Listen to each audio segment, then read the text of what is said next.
And we are live, Mr. Gracey Show 85. What's going on? Hey. Hey. So remember a few years back, this was racist? What? Why, though? I don't know. Okay. The left deemed it racist, so. Okay. Oh, maybe Hey. 3Ks, KKK? I don't know. Well, Hey, it's now. hilarious. The OK symbol was racist for a little while. I think is it okay now to do it? Yay. Yes, the heart is now for terrorists, as they do. God. Yeah, as they do. You brought up something crazy before this, Chad, that I wanted to get back into. Yeah. So there's this Georgia couple, 2 gay men, and that's not really the point of the story, but they adopted 2 special needs young boys. I don't know exact ages, but definitely under 11. And they ended up raping them and basically having their friends come over and rape them.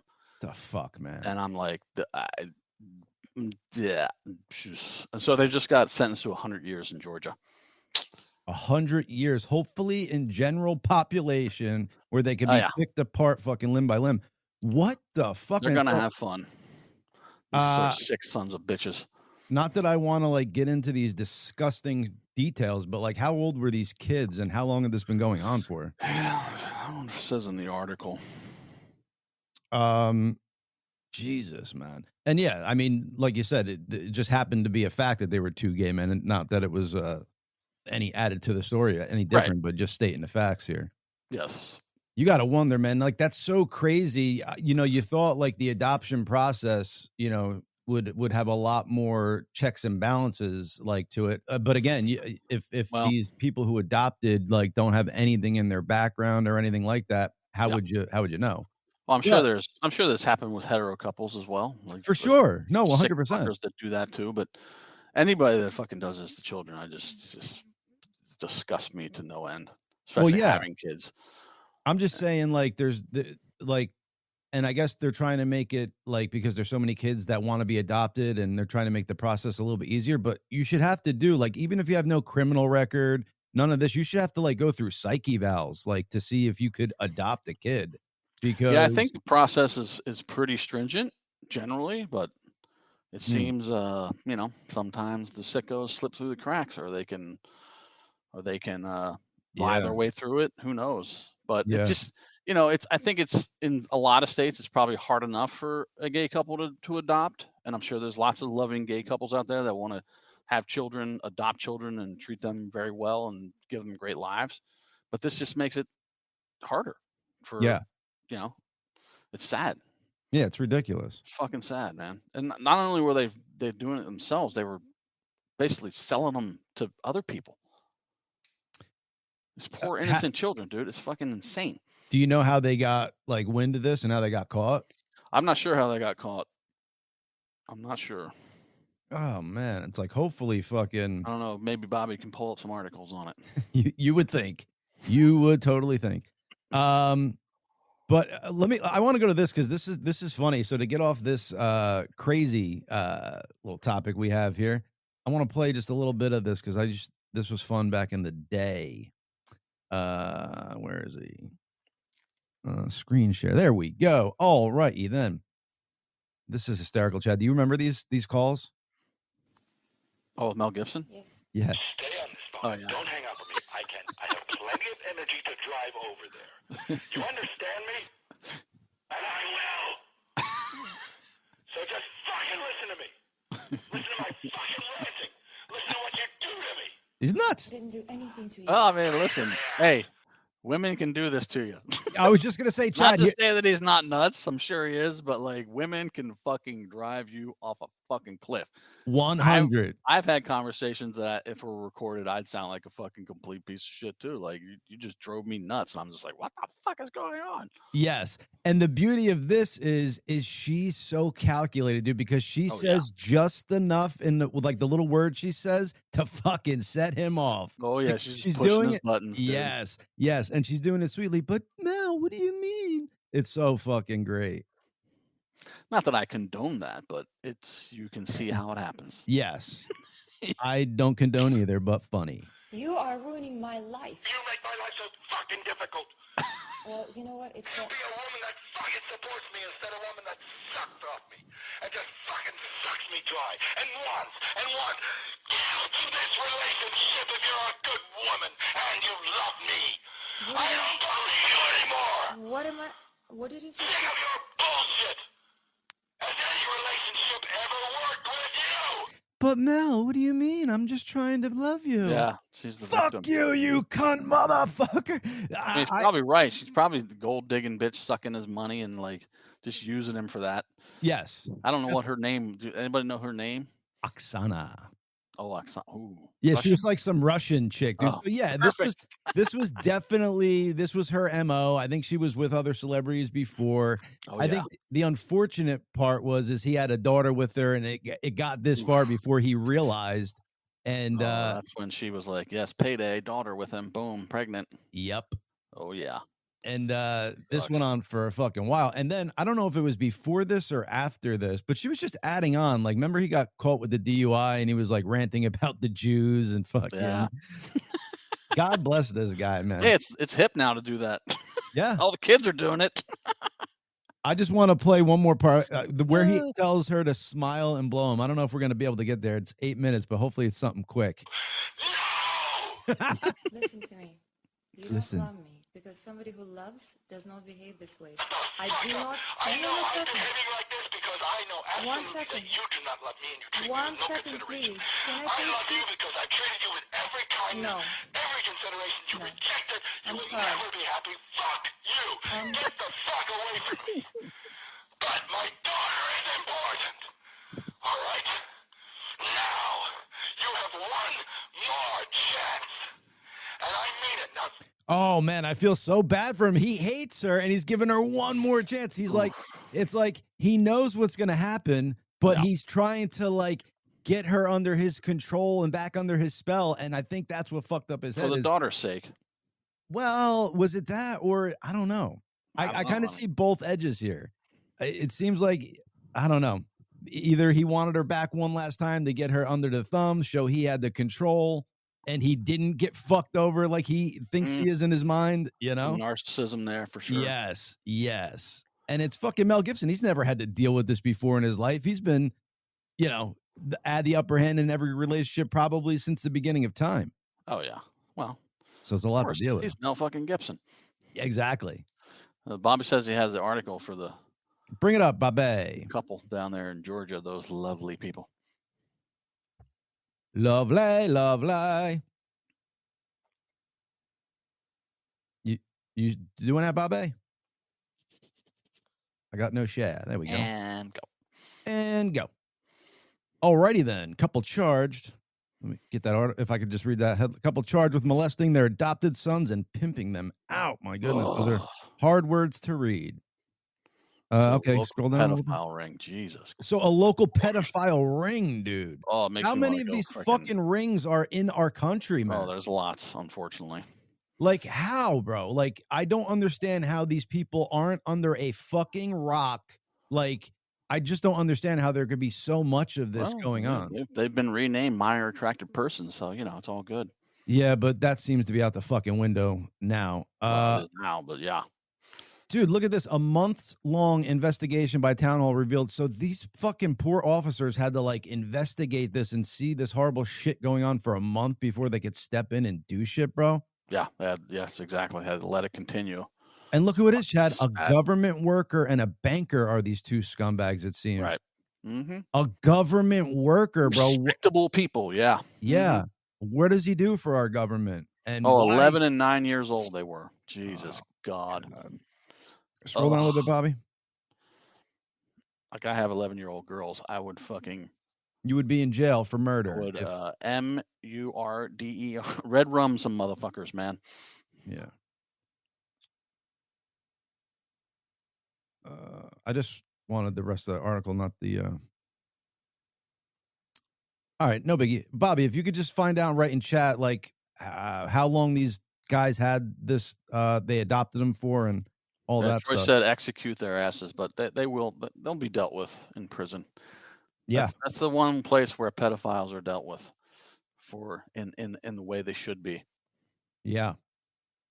I forget what I was watching. They might start to take. They might be taking these child molesters and like putting them in like solitary confinement because they were getting so like beat up and shit, and like killed and murdered and raped and stuff like that. I'm not 100% on that, but I believe I heard that because it was so violent what was happening to them, as it should be. But I think jails were getting in trouble. I have zero remorse. I have zero problem with them being killed in the most heinous way in prison. Fuck them. Correct. And anybody who is like trying to get them like an easier life too, fuck you too. I have no remorse for you either. Something's wrong with your fucking shitty head. Yeah, exactly. What do you got here? Bob A. Boys were sexually abused since 2019. My God, dude. That's fucking 6 years of disgustingness for fucking kids that were looking to have a family. Well, I got busted last year, so hopefully it was only, I mean, whatever. It's still bullshit, but still sucks. Still, whatever, 5 years for a long time. Yeah. Years. After receiving a cyber tip from the U.S. National Center for Missing and Exploited Children about suspected homemade child sexual abuse material. So they were making material too. That's how brazen these. Oh, they were selling that too. Yeah, lovely. Police use the IP address from the Google account, upload to the local physical address. Good police work, man. Good fucking police work. Good job, boys. But look at that, dude. If they weren't so brazen enough to record this and put it on the internet, dude, they wouldn't have never been found out. Like, that's fucked up. Yeah. And how many cases are out there right now where people aren't doing that and they're fucking abusing? Right. Yeah. Are we hearing anything with fucking Diddy, or is this falling by the wayside as like Epstein too? Good question. I don't know. I haven't heard much lately. It's amazing how. I mean, the wheels of justice turn slowly, so we'll see. Yeah. The wheels of justice. I just hope that in the end, if they don't get it here on Earth, they get it fucking in the end. Jaffiel? My mom just said, hang them in the square. Said again. Yeah, baby. By their nutsack, too. Exactly. By their fucking cock and balls. Bobby, before we bring up our guests, can you want to show that Lilies of David poster? Lilies of David has a show coming up, I believe, on the 26th of April. It is at the Celebrity Theater in Atlantic City. They are the headliners. There's some other bands, Smoother Nature, Alice and Stella, Aaron and Eve. But go check it out. They got an Eventbrite page link we'll post in the description. But I will be there. Square. Nice. Yeah, baby. So that should be a fun night. What else? We do have our next guest coming on, who is a longtime live fan.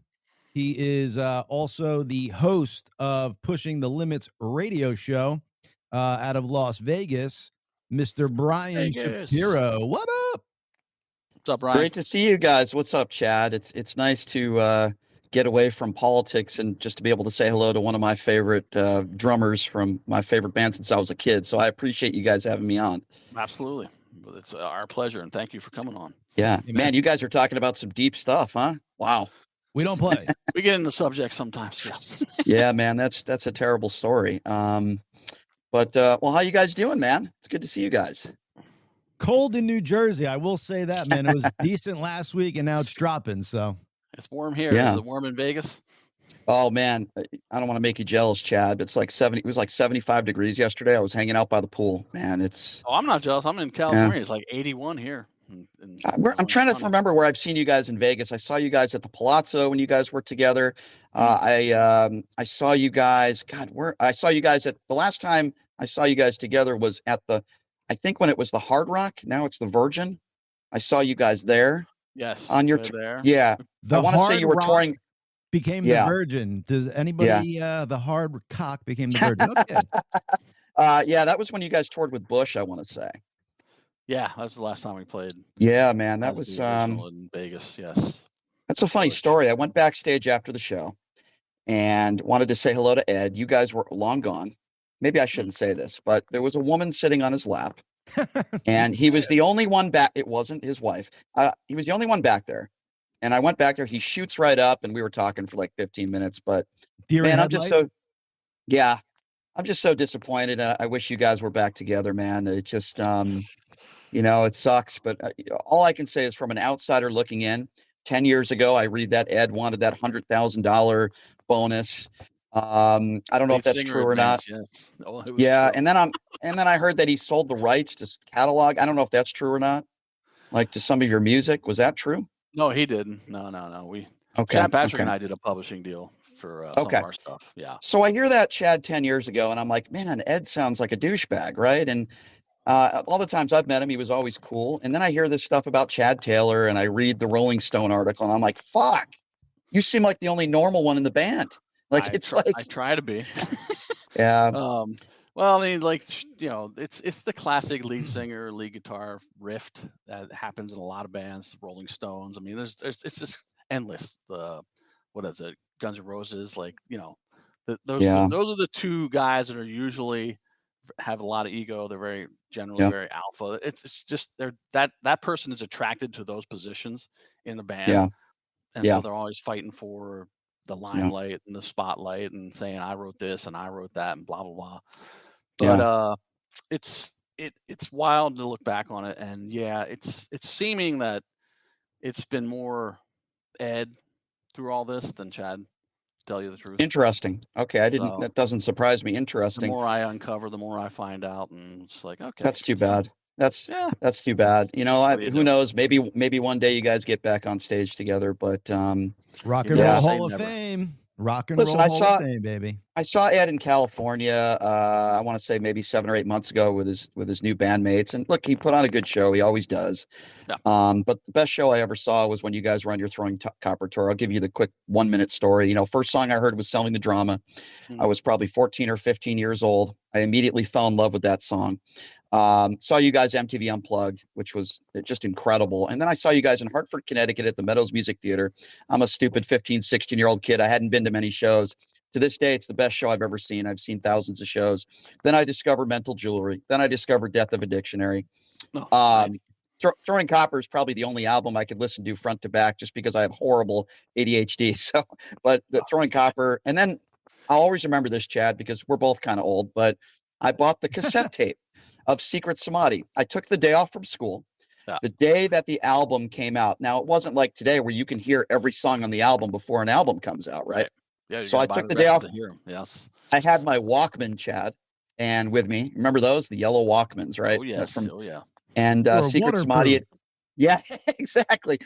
Secret Samadhi had come out. I literally took the day off from school because I was so excited. And I remember Rattlesnake, loved the song right away. And Lakini's Juice is, I think you and I have this in common. I think, correct me if I'm wrong, the favorite songs that you like to play, White Discussion and Lakini's Juice, are those two of your favorites? Or two of my favorites, yes. Yep. Those are like two of my favorite songs. So we always had that in common. But to Lakini's Juice, I missed the fact that when you guys started playing songs and they kind of built, you had a lot of those on Copper, right? Damn It Otter Creek. And was that intentional that you guys got away from that? Or was that like an Ed thing? As we for the first 4 records, what we would do is we get in a room and play together and figure out songs and jam them out and mold them in the room together. And we stopped doing that. Mostly we did a little bit for Distance to Hear, but then after that, Ed then came to Chad and said he didn't want to write with him anymore. So I think a lot of Chad's guitar parts influenced how we would build into like big choruses and small, lower verses, big choruses. I think that was more of a Chad thing. So, I mean, gotcha. When we did The Gracious Few. I don't know if you listened to that record, but I did. Went back to that a little bit because we were again allowed to get in a room and Kevin Martin was all about it. And we just got in a room and figured out songs. And that's just, I think, naturally the way the three of us, Patrick, Chad, and I, like to hear songs. I love songs like that just start small, get big, maybe have a cool bridge in there. But so it's funny because the first record we made after Distance to Hear was called 5, and Ed was living in LA and I was down there hanging out, and we started recording that record kind of before Chad and Patrick came in. But it was all just songs that Ed would bring in, and he'd be just like, "Oh, play to this," and so it kind of already finished the arrangement and structure. And Yeah, I some of them wasn't were a okay, huge but yeah, Yeah, I wasn't a huge Five guy. The single no. you put out was okay, but it wasn't what Distance to Here. I remember you guys played Woodstock, and I had never heard Where Fishes Go. And when you guys were Mm. opening with that song, I love that fucking song. You know, I always loved that song. I thought there were a lot of good songs on Distance to Here. Yes. Yeah, I was disappointed with Five a little bit. Listen, I don't like Ed's solo stuff. I'm going to be completely honest with you.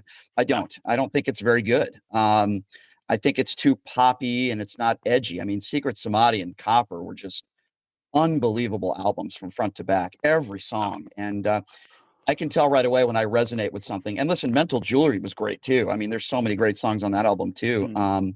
And they It just weren't seemed like, yeah. overproduced albums. That like they weren't overproduced albums. You could hear the musicianship going on in the room was Mhm. all that was basically needed in those albums. And then Right. Ed's stuff and Five and all that, it started to get like to overproduced and wacky. Yeah. Well, forever, for the first 4 records, I was kind of the guy that would be like, I don't like that idea. I don't want to play it. So if like every song that's on all those records, every one of those songs at some point gave me chills playing them. And I think that was, for the collective too, for everybody. Because when there was a song that gave us all 4 chills, we were like, boom, that's a hit. That song goes on the record. But then I kind of like, because I was the only guy going, I don't want to play to that song. I don't feel anything. That would piss off Ed, and then everyone would get pissed at me because I'm fucking the vibe up, and I'm just like, I don't like it. What do you want me to do? Yeah. And so I stopped doing that.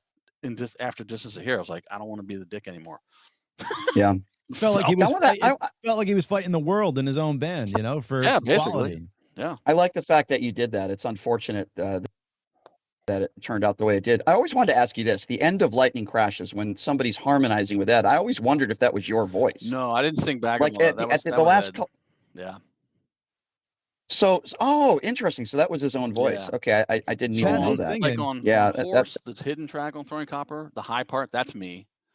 And right. I sang on I Alone. Cool. I sang on a lot of songs, like especially on Mental Jewelry, some on Throwing Copper. And Mental Jewelry, I was doing both backups while I was playing. And at some point during that, I was like, wow. I don't want, I can't do this. I'm doing too much here. I'm not gonna sing. Yeah, backups. No, I don't blame you. Drums. Yeah, I always wanted to know because I love the harmonizing on the end of Lightning Crash. It's interesting. I talk to people. I'm 44 years old. Even people my own age or people a little younger, I say, my favorite band growing up was Live. And then sometimes they'll look at me, especially if they're younger. Do I know that band? And then I'll start singing I Alone or Lightning Crashes. And they're like, oh, I know that song. Oh, I know that song. Like, I always felt like you guys were that band that were you guys sold a ton of albums, but I felt like you were underrated in the sense maybe the name Live was a little confusing. I don't know. But you guys had so many songs on the radio that people remember. The name is hard, but also, so we had the guy who was the president of our record company called Radioactive, which was a subsidiary of Universal, was named Gary Kurfirst, and he's a legendary manager. He's managed Blondie and Jane's Addiction and the Talking Heads and the Ramones and like all these bands, right? But he started a record label, and we were kind of one of his big first signing bands, and he kind of shepherded us through the whole process and was our mentor.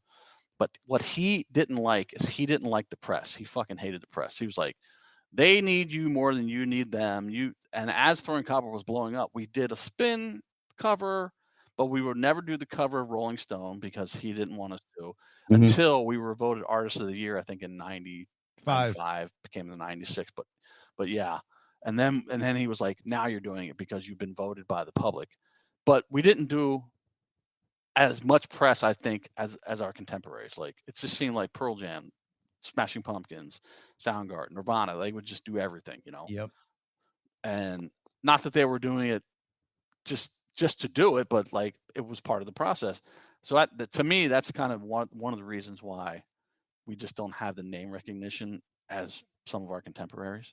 Because I deal with the same thing in my private life. I played drums in this band Live, and people are like, I don't really know that. I'm like, oh, here, listen to this song. And they're like, oh, I know that one. I know that.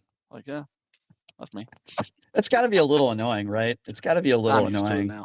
But I mean, everybody within 20 years of us knows the song Lightning Crashes. Like everybody. Like when you guys when Ed wrote that song and you heard the melody for the first time, did you say to yourself, this is going to be a hit? Like what went through your mind when you heard that? Like the guitar and the lyrics? Yeah, well, once it was assembled and we had all played through it a bunch of times, I kind of felt it would be a big song. But the beginning of the writing process was just that guitar riff, and then Ed went away and came back with the melody and eventually the lyrics. Because he would just scratch a melody while we were fucking around playing, figuring out the song. Right. But once it was all put together, I was like, oh my God, this is big. And what's cool about that is like, we would start the song with drums. At some part in the pre-production process, I think it was Jerry Harrison was like, no, the drums will sit out. Like, don't start playing from the beginning. Oh, wow. That's huge because when the drums come in, it really like picks up the song and brings it to another level.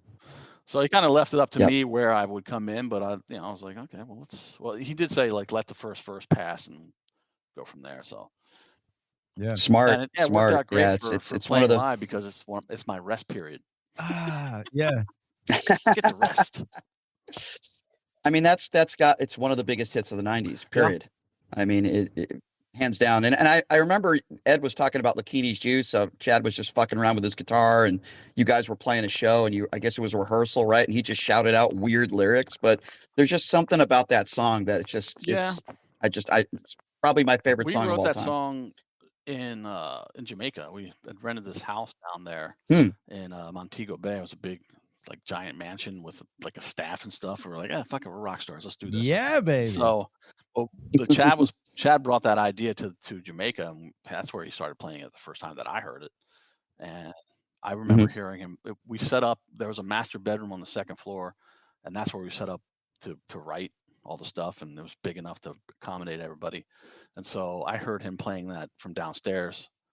Chad was up there fucking around, and he started playing that. I was like, what the fuck is that? But I don't, there's an interesting story about the lyrics, more wine, apparently. Like, I guess Ed was sitting out he had a microphone. He was sitting out on a lounge chair on the deck of that master bedroom. Oh, he was no yelling way. to the butler, who was this guy named Trevor, who had been the butler for the Queen of England and stuff. So he was always carrying around a tray of rum punch and shit, but he was yelling to the Trevor, more wine, because I gotta have it. Come on. What's up with the more skin? Because I got to eat it. I don't know. Then he loses me there. So. Yeah, he was gonna eat Chad Taylor, and then it's weird how he would like add lyrics in concerts, like why burn my eyes so I can see. I never really understood that when he like added certain weird lyrics on stage. I don't know either. But his eyes were like a phoenix rising from the ashes. They burnt out and became new. I do this with lots of songs. I don't pay attention to lyrics. I listen to melody, and especially live. Because that's what I would key off of. But yeah, go ahead. Sorry. So you don't even talk to these guys anymore. You guys don't even talk to each other anymore. I'm having preliminary conversations with Chad about some things, but yeah. So. Oh, that's good. I mean, that's a start, I guess, right? But would you say Ed is an egomaniac? 100%. 100%. And was he always, Chad, or did it grow? Too bad. No, he wasn't always, but it became worse and worse. When do you think that started, where you guys started to have some I mean, I'm not talking about just a regular argument between friends. We all do that. I'm like, when did you start to realize, Chad, that, okay, this is a problem. It's affecting our relationship, and this could be a problem down the road. Like, when did that start? Me seeing it as a problem, probably sometime in like 99, 2000, when he went to Chad and said he wasn't going to write to his ideas anymore. I'm like, that's probably not great. And then just that whole time period from 2000 to 2009, when we broke up the first time, there was really no communication between Ed and the three of us. I mean, we'd see each other, hang out and talk and stuff, but like talking about anything significant or serious about the band, no. And that killed the Distance to Here too, because the Chad Taylor songs from there, Change, Don't Wait, and all that, were fucking amazing. Yes. They were heavy. You guys were rocking, and not saying that the Distance to Here wasn't great, but there was an alternate version that was fucking rocking. Oh, for sure, yeah. And that was that became Ed's he decided to not include those songs on Distance Here, for good or bad. Do you think that there's any chance down the road you'll start talking to Ed again? And I don't know. I mean, there's obviously a lot of money involved, Yeah. but I mean, just for the sake of even friendship, forget about even getting on stage with them again. You know? I don't know if I want to be his friend again. I don't know if he was ever really my friend. Yeah. It's just Really? it's just You don't feel the same way about Chad and Patrick that you do about Ed? no. I mean, Chad and Patrick are Mhm. they've been my friends forever. I mean, you know, there's some Right. stupid shit that went down, Right. and I think we'll figure that out eventually. But the Ed thing is like at this Right. point, it's just wild to look back on. Like, you where feel we've come used, from. Chad? Like, do you feel used? Like the relationship was always kind of surface and not friendship? Because like, if you really get into it, like, how does a friend fucking do this to another friend in the grand scheme of things? Yeah, it felt. I mean, yes, I think it was very surface. I think Ed's very surface with most people.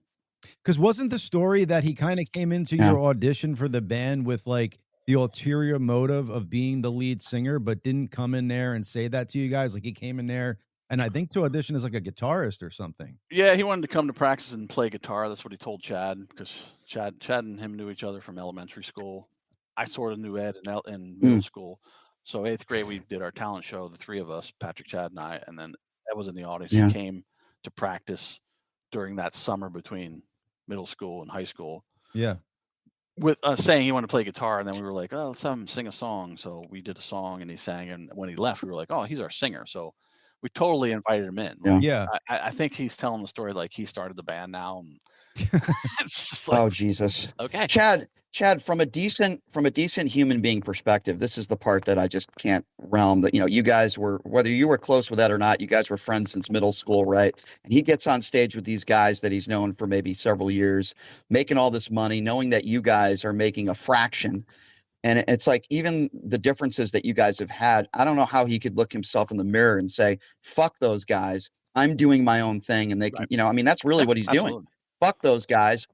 Instead of picking up the phone and saying, look, we may never get along, but let's get in a room and let's talk. At a minimum, I would do that. Yeah, Right. That's At a not minimum. that's not how he works. He has people talk for him. He has his manager or his lawyer or whoever the fuck he wants. He will not sit in a room with you and actually have a real conversation. Well, that's a And coward. He's a that's coward. what I wanted to then. do when And we came back together in 16. I was like, we need band therapy. I told this story many times. Like, Yeah. we need band therapy, and no one wanted to do it. Right.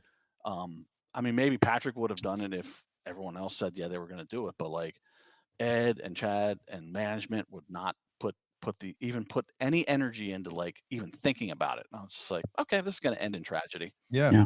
And so like you said, That's like, so unfortunate. if you can't get in a room and discuss something with people that you've grown Right. up with, like, what the fuck? It's just insane.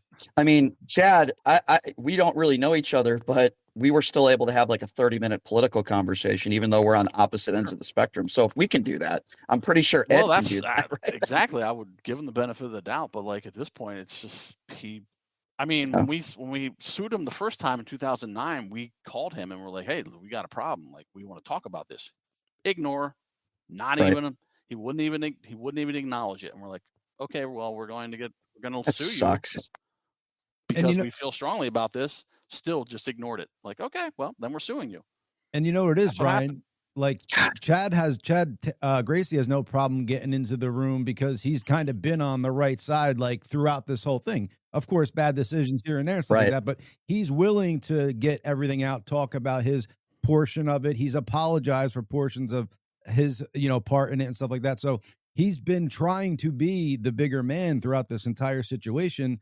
But I would say there's two people in Original Live that don't want everybody talking together and getting to the bottom of things, because there was, I believe, two Yeah. in that band that brought it down on their from whoever started it. Chad Yes. and Ed. Not Correct. this Chad. Chad Taylor and Ed. However Yeah. it started, who threw the That first punch, sucks. I don't know, but that's where the friction became, and those I would think that's why conversations didn't happen, because Yeah.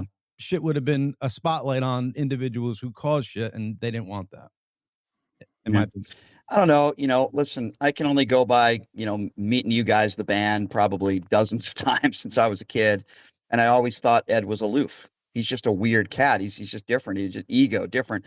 And then, meeting you back in the day and even Chad Taylor, just down to earth, nice to talk to. Chad Taylor, he'll talk to any fan, at least from what I've seen. And the way he treated me, just really cool with the fans and stuff. And Ed was just like, okay, here's an autograph. Here's a picture. Moving on. I mean, that's kind of what I saw from him until recently when I met him last year. But yeah, it sucks when, like I said, hands down, you guys are my favorite band since I was 14 years old. Cool. Still to this day. And I'll still go and of course, I'll still go and I'll see Ed because it's live. And, on the Throwing Copper 25-year anniversary, Ed with an acoustic guitar. That was cool. Playing the album front to back. I actually saw you guys chat in Atlantic City with Chris Shin, right? Yep. Is that his name? I saw that show where you guys did Copper front to back, and I thought you guys were great. I was at that show in Atlantic City, and I thought he did a good job on. By the way, I thought that album was pretty good. By the way, The Turn, the album you did with Chris. Re-release that at some point, but yeah, I enjoyed that record. Again, I really thought it was good with Chris. And just doing it the old school way, the way we did it. Like, I get chilled from this idea and this is fucking great. And let's put it together and get the arrangement going. And Chris is hashing out the melody and then he figures out the lyrics. And we made that record the way we made old school live records. I guess I have you guys to blame because I saw you with Chris in Hollywood on Sunset Boulevard at House of Blues, and I met my ex-fiance at your show there. So I have you to blame for that. Yeah, I have you to blame for that. But that was, Chris is a good dude, and no, that's all right. Chris is a good dude, and I thought that was a really underrated album. I thought he did a really good job under those circumstances. That's not easy, and I thought he did well. Stepping into that role was very hard, and Chris is a great guy. He's a beautiful human being. I loved hanging out with him, laughing with him. He's very funny. And we just knew at some point that was going to come back, so that's kind of what happened. And I mean, we talked to Chris about that eventuality. It's just, I mean, I'm sad that he went in Rolling Stone and was just not happy about the way it ended, whatever. I mean, hey, what did he expect? I mean, it's it's unfortunate, but it happened. Whatever. It's you got to move on. I'd love to talk to him again. Just I haven't seen him since 2014 or 15. But his family has a lot of money. That's probably irrelevant to the conversation. Oh yeah, no, he's extremely think wealthy. with him. But that's great for him. I'm happy for him. George Shin is an amazing, talented guy, entrepreneur. He's got some new music coming out. Definitely, I think, because I think about a year ago he was like putting stuff out saying a new album was coming soon. I don't know if it dropped. I didn't catch it. I don't. But yeah, I think Patrick went down and played some shows with him for that record. So nice. What do you make of Chad Taylor doing a couple of those shows with Patrick and singing some of your songs in a different kind of way? I thought that was a little bizarre. Did you see any of those videos? No, I didn't watch any of them. I heard about it all, but it was strange. It was very strange, to say the least.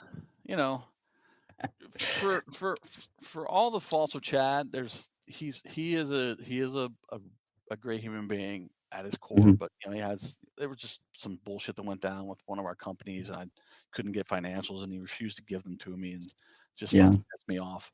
But having said that, looking back on live, like he's very key to a lot of like the cool shit that's on the records, like the cool guitar parts and just the texture of the records. Like that's a lot of Chad. His passion for the music, Chad, might have been what fucked up some shit too. Like the fact that he loved it so much, and then he's taking credit for some of the songs that he wrote. Like that could have been a part of it too, because you could definitely see his passion for live. And I think that was him playing these Chad Taylor and Friends shows. Like this music is such a big part of my life. I can't just let it go and not do anything with it. Like I still love it. Like I think he still, always had that love and passion. Oh yeah. He's very proud of, and he loves the music that he helped contribute to. He should. I remember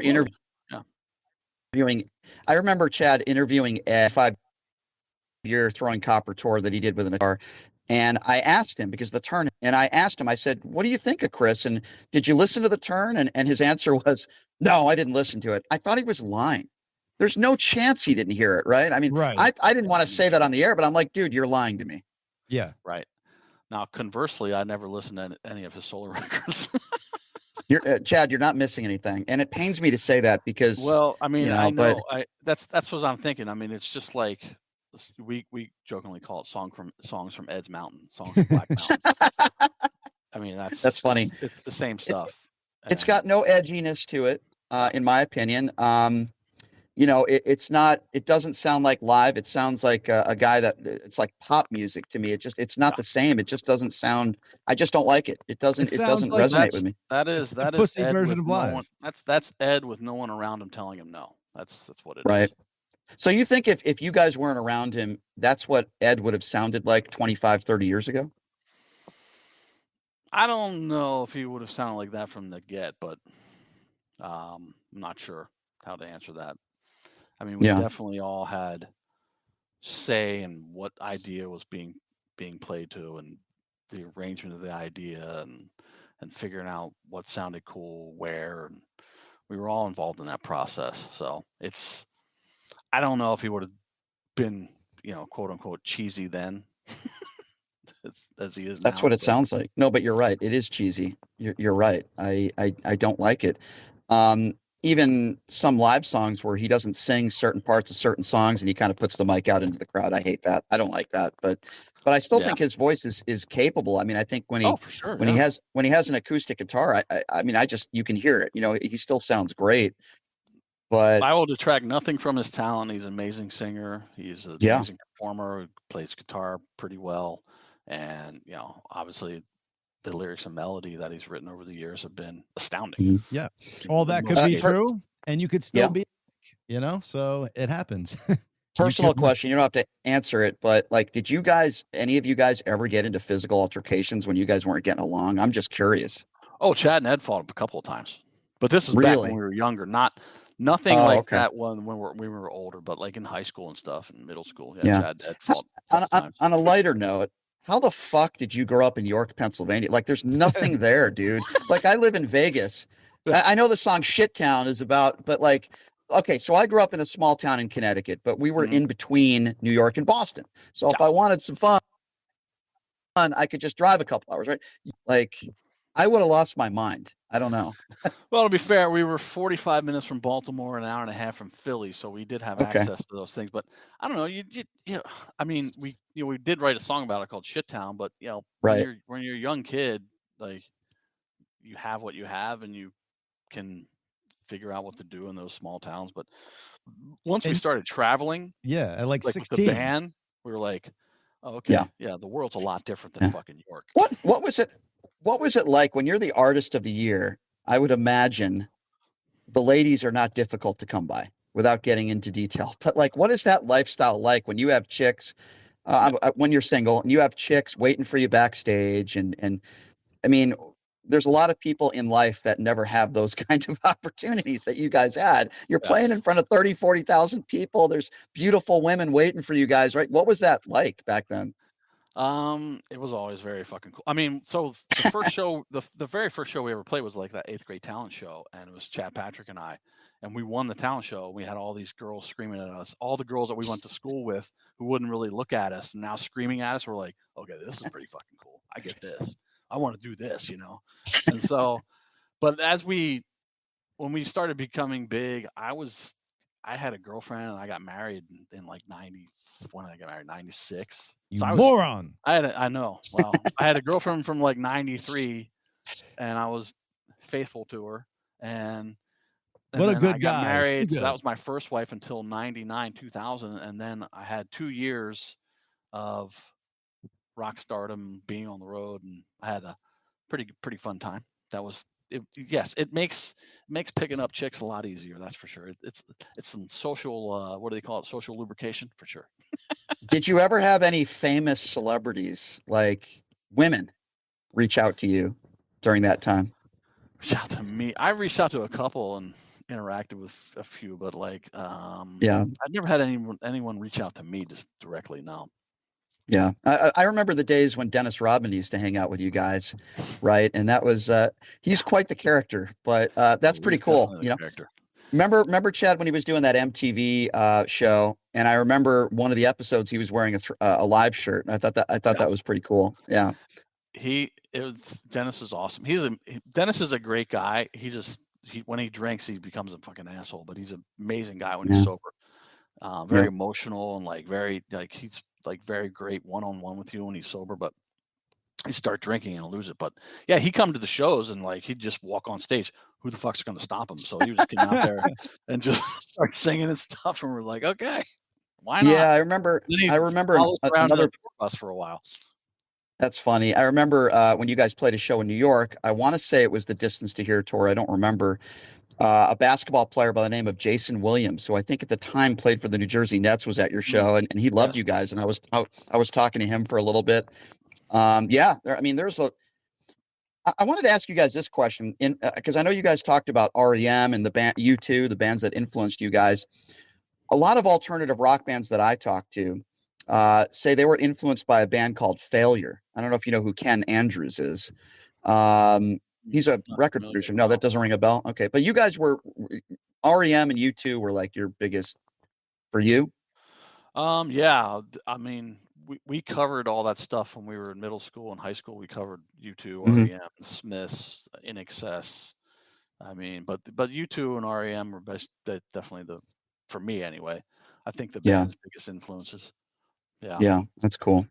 It's so nice to be able to talk music, because I have to talk politics every day, and I get so burnt out. You have no idea. I do 10 hours. I did the Piers Morgan show last week, and that's it. I think I asked you when you saw you on there. I was like, yeah, that was me. Okay. Yeah, that's me. I did it. That was Piers, Brian. Chad, I had asked you, do you ever get nervous on stage? I never get nervous doing radio, but I was hyperventilating, Chad, before going on Piers, because that's a big deal for me, right? So the first time I went on twice last month. The first time I was literally hyperventilating. But once I started talking, it's kind of like what you said, get into that first song, you're fine. For me, it was once I started talking, I was okay. But man, I was pretty nervous, before going on that show, because there's a lot of people watching. There's a lot of people watching. Sure. I had the most problem doing live TV, like Saturday Night Live, or like playing on not live, but David Letterman or any of those talk shows. Right. Because I didn't want to think about the millions of people watching. And I remember that was when Chevy Chase hosted, right? That was SNL, one of the times you did. We did it twice. Yeah, we did it with David Hyde Pierce the first time, and then Chevy Chase the second time. Yeah. That Lakini's Juice live performance when Chevy Chase hosted was so awesome. Yeah. I still remember that, and I remember Patrick's leopard pants. For whatever reason, I still remember that. What was the deal when you guys were with Chris and it seemed like Chad and Patrick put dirt on their shirts and stuff? What was up with that? Chad came up with that. We were putting like powder on us. We would wear black and put powder on us. I don't know. Chad comes up with wacky shit sometimes. We thought it would be a cool aesthetic. So yeah. What is that like doing Saturday Night Live, man? That's unbelievable. How many bands can say they've done Saturday Night Live? I mean, that's so amazing. Cool. Yeah, the first time we got it, that was probably the most nervous I was to do that the first time, like Saturday Night Live. Like, oh my God, here we are. And that's when you know you've made it, right? That's when you know you've made it. That cast was great too. What was guy's name? Chris Farley. Yeah, we loved him. And if you look at the end, if you watch that show to the end, there's a point where Patrick, Chad, and I surround Chris Farley and we start hugging him and jumping up and down, and he's just kind of like, "What the fuck?" That's so cool. It reminded me of you guys. I just saw the band Fuel, and I think you guys toured with them back in the day. Great band, right? But Brett Scallions is no longer the lead singer. Him and their guitar player Carl Bell have gotten into it, and I talked to Carl after the show, right? And I said, Carl, he's done my show before. I said, Carl, do you still talk to Brett? And he went from smiley face, hey, how you doing, Brian, to you could see the anger in his face, right? And I'm like, man, it's brutal. You guys make magic together, and now it's so bad that, you hear somebody's name and it just changes your mood, man. I think his relationship with Brett is probably even worse than your relationship with Ed. I mean, it seemed to me, but they've historically been really bad. Because we're very familiar with Fuel because they had the same manager as us for a while. They actually moved to Pennsylvania to get our management, which was David Sestek at Media 5 at the time. Right. So we're very familiar with them. We watched them do come up, Yeah. all their shows Great coming band. up and stuff, and then they exploded and did really well. And then you found out that Carl and Brett hated each other. Yeah. What do you do? Hmm. Sucks. So Chad, I got into radio because of Howard Stern, and I still remember you made one appearance on that show. Is that We were on correct, or twice. did you do more Yeah, than we one? were on in the 90s, and we Oh, were I on didn't know again in that. the 2000s. Yeah. Okay. Well, the show where it was a very attractive female manager you guys had at the time was like Dancing with Howard. Do you remember that? Was that the show in the 90s? I think I so. think she was one Yeah, of the you're record company ladies. Oh, Yeah, okay. yeah. What was that like doing Howard? Well, it was amazing. I was a big fan of Howard, and he it was just, I mean, a great honor to do that because I loved Yeah. listening to his show. Yeah. And I would imagine you don't like his politics these days. yeah, kind of. Yeah, I mean, whatever. It's the COVID really fucked him up, but whatever.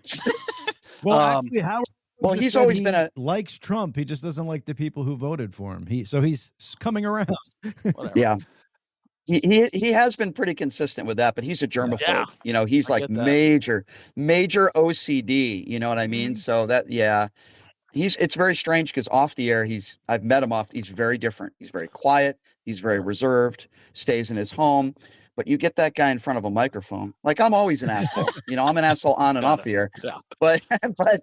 But you know what I mean? Like some people have a persona on the air and off the air. But I listened to his show back in the early 90s and I said, man, I want to do that. Unfortunately, now there's more male nudity than female nudity. I Right. can't say I'm a big Yeah. fan of that. Cocktober, baby. But you know, Chad, regardless of his political views, I think he's the best ever at interviewing by people. far. He gets you stuff know? out of people. Yeah. I've said that many, many times. He gets, especially now he's moved Yeah. into more like the interviewing thing instead of the like all the gags and shit. Yeah, he Right. gets stuff out of people that no other interviewer would get them to talk about. He For treats Yeah. it like a therapy session. You know what? Right. You know who I got to get Chad to debate? A friend of mine, the lead singer of Filter, Richard Patrick. He's a huge liberal. We toured with him. But he's a yeah. great guy. Yeah, he's a good dude. Yeah, he was nice. He did a lot of drugs Uh-huh. back in the day. But boy, can you imagine if you and him got into a debate? Oh my God, you guys are like completely It would different. be ends a of the spectrum. masturbate. You know- master debate. He rarely talks to his brother anymore. You know, the actor Robert Mhm. Patrick, you know, from the Terminator movies, because Robert is far to the right and he's far to the left. How funny. Same household, different views. You know, How did you like Marr visiting Trump in the White House? Were you for that? Because I was. That's all a for good that question. because I think it's great to bridge the gap. Yeah, it's a good question. So I've met Bill a Mhm. few times. So here's my feeling on that. It's my same feeling with Gavin Newsom interviewing Charlie Kirk and Steve Bannon. I don't mind them doing those interviews because I interview people like that all the time, but I want to see some pushback. So if Bill Maher just goes there with just the intention of being nicey-goosey after all the things he said about him, I think that's disingenuous. I'm not saying you have to go in there and call him names. I'm saying, why not challenge him a little bit? Hey, you know, Mr. President, when I called you the orange orangutan, why did you file a lawsuit against me? Like something like that, you know. I don't know how that conversation went. I know that Kid Rock, they're mutual friends, right? And Kid Rock is the one who made that happen. Okay, fine. I didn't like the Kid Rock interview on Bill Maher's show because I want to see some pushback. I want to see that with everybody, right? I don't like puffer interviews. I agree. And I understand Bill Maher's friends with Mhm. Kid Rock. Challenge people. There's a way to do it and do it respectfully. So I don't know what So you're happened there. saying to challenge was because ju- it's natural, right? Like they should be challenging because it's natural. What they're doing by not challenging is the unnatural. They're almost like acting like they like each other. Well, I can only put myself in the position of if Donald Trump, which he never would, but if I was invited to the White House, I wouldn't call him names. I would be respectful. I would go, even though I can't stand the man. Or if I played a round of golf with him, right? I would, a couple of my friends who are left leaning were offered to play golf with Trump. They're professional poker players and they didn't do it. And I said, man, you should have done it. Yeah.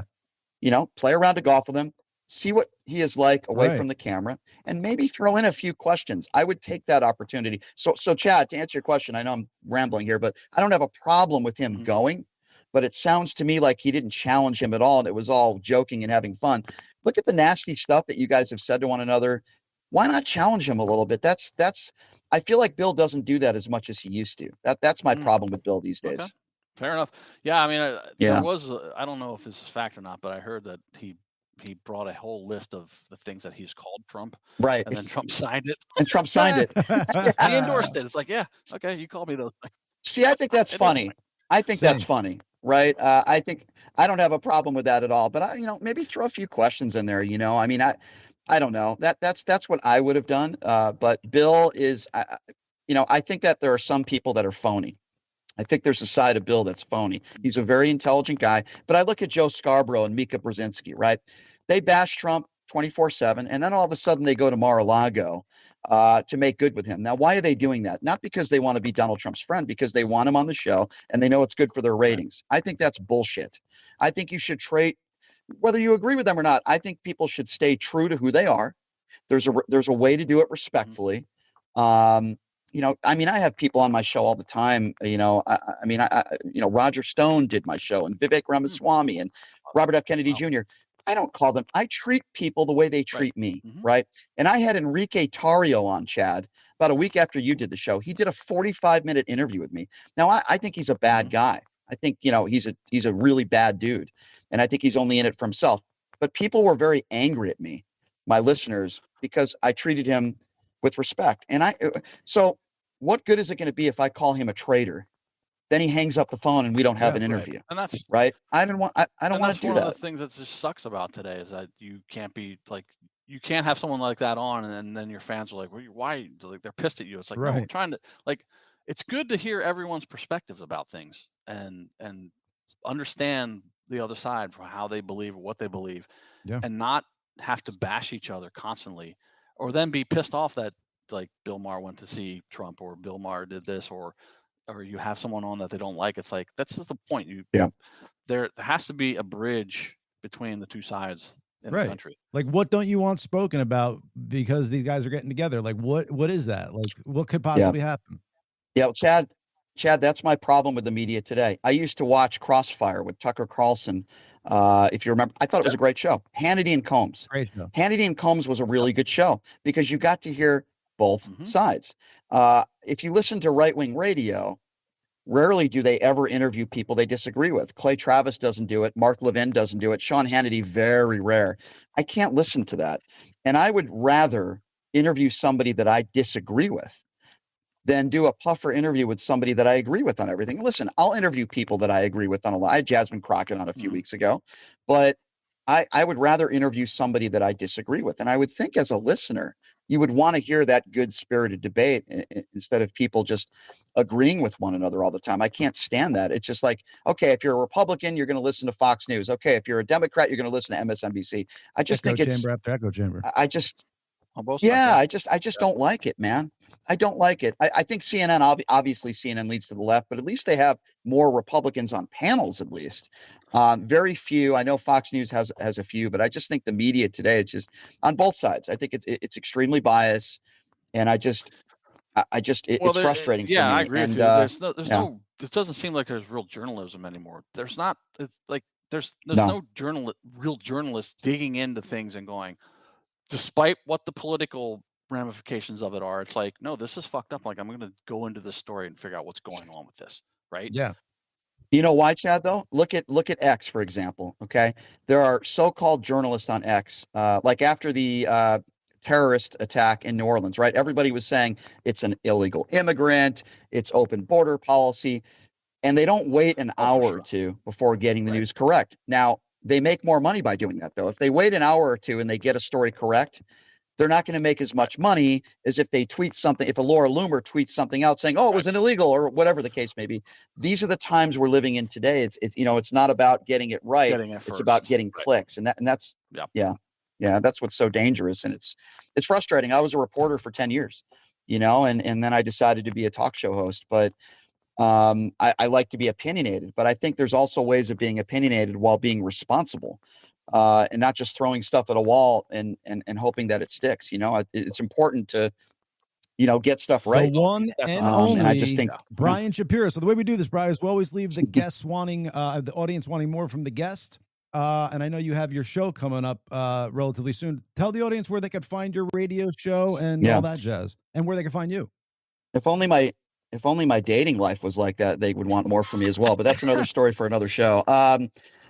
So thank you guys. First of all, let me just say thank you guys. Chad, I've been a huge fan of yours for such a long time. So this was a lot of fun. I really appreciate you. And thank you for having me on, both you guys. I really appreciate it so much. This was fun. So the show is called Pushing the Limits. The website is pushingthelimits.live. Yeah, I'm on in about an hour. I do 12 to 2 Monday through Friday. My YouTube page is probably the best place to watch the show. The chat is crazy. It's fun.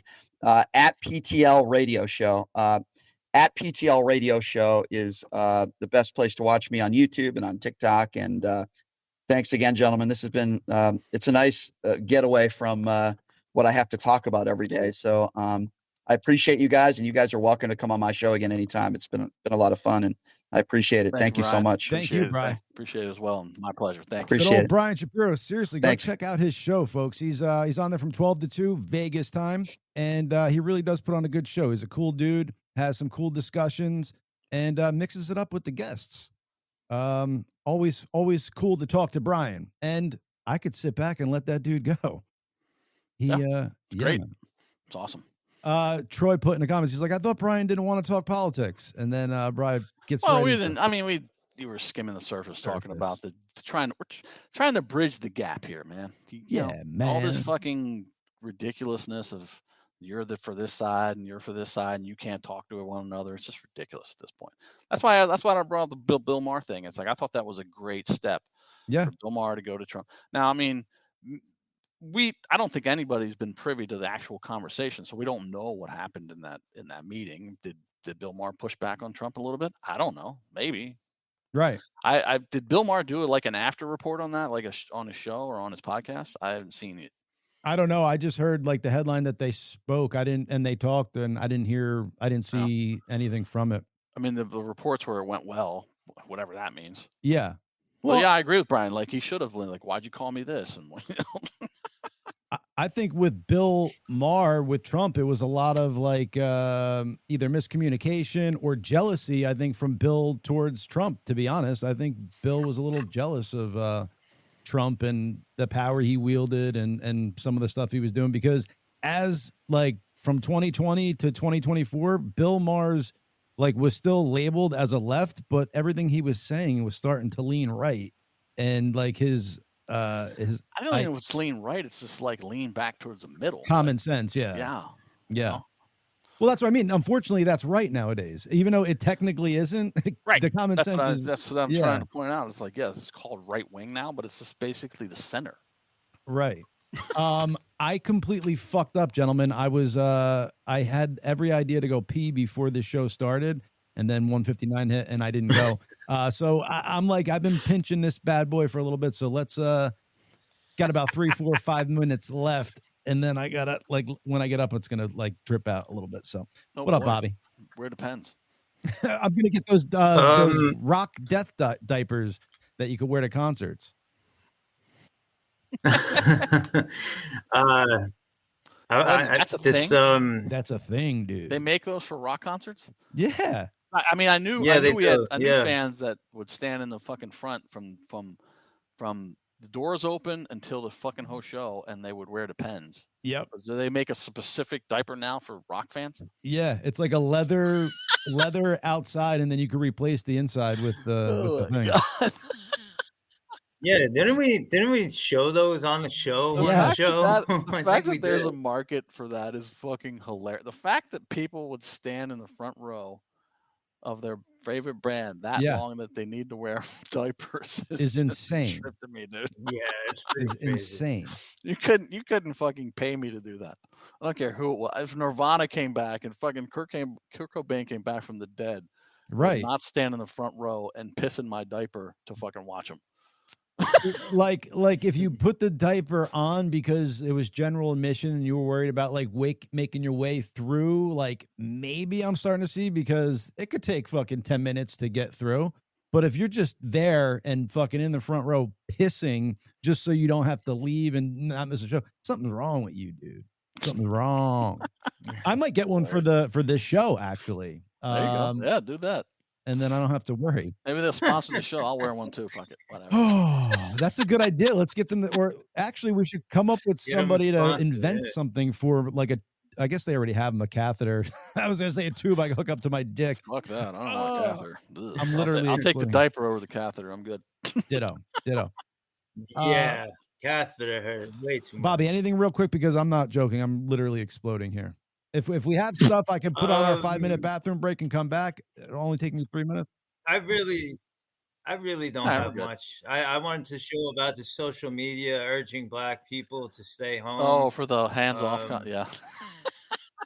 Yeah, this is they're urging. So for the hands-off protest, there was a whole slew of liberal social media telling black people to stay home. Like, what is going on? Yeah. To say black folks on social media are warning black Americans not to participate in an upcoming global protest against the Trump administration and Elon Musk. April 5th, thousands of people in the U.S. and around the world are preparing to protest. So that already happened. That already came and went. Yeah, it happened on Sunday or Saturday, whatever. Yeah. All right. Yeah. All right, boys. All right, time for John. All right, let's go. Yes. Chad, I'll text you after this the game plan shit. All right, sounds good. Later, people. We love you guys. Thank you. See you, everyone.